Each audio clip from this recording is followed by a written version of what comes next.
ओडिशार बरण्य नेता विजु जनता दल मान्यवर सभापति पूर्वतन मुख्यमंत्री श्री नवीन पट्टनायक महोदय बाबदरे जो प्रकार अत्यंत निम्नमानर मत आज कटक मान्यवर सांसद श्री महताब रखिछंती ता अत्यंत दुर्भाग्यजनक, ता अत्यंत निंदनीय, ता अत्यंत दुखद एवं कड़ा भाषा रे विजु जनता दल यही सब वक्तव्य को आम निंदा करुचु, खंडन करुचु।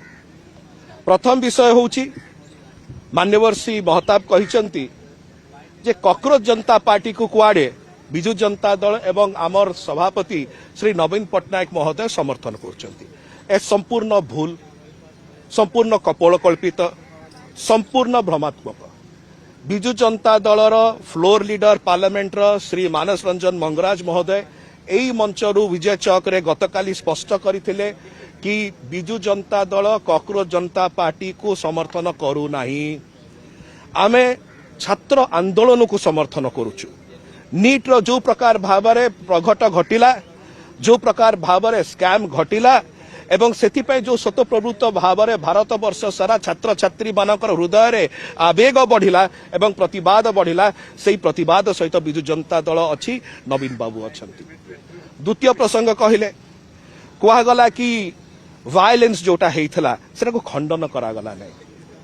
नवीन बाबू एवं विजु जनता दल प्रत्येकटी वायलेंस को खंडन करिछि, जे कोनोसी व्यक्ति करिथाउ। जदि कोनोसी जगह छात्र छात्री माने करचंती सेटा भी ग्रहणीय नुह, जदि कोनोसी जगह कोनोसी अभिभावक करचन सेटा भी ग्रहणीय नुह। किंतु जहां देखिवा को मिलिला दिल्ली रे गणमाध्यम माध्यम रे कि पुलिस रो जो प्रकार भाव में बर्बरचित आक्रमण रहिला छात्र छात्री मानक मध्य उपरे जरा लोमहर्षणकारी। It gave us goose bumps.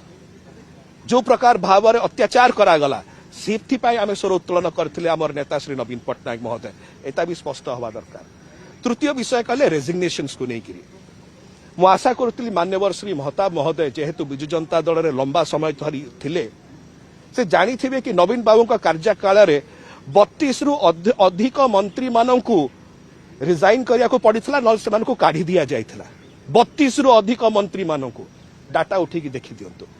नवीन बाबू केबे हेले प्रश्रय दियंतिनी कोनोसी इनकॉम्पिटेंस को, नवीन बाबू केबे हेले प्रश्रय दियंतिनी कोनोसी भूल को।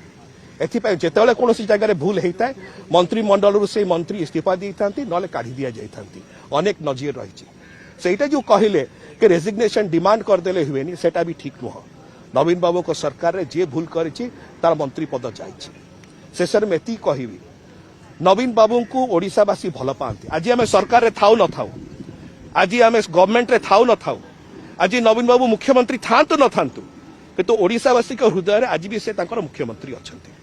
सेतबे एटलिस्ट नवीन बाबू को प्रति जो भल पाइबा अछि 4.5 कोटी ओडिशावासींकर से मर्मटा से बुझंतु। ए प्रकार निम्नमानर मत नवीन बाबू को ऊपर न दियंतु।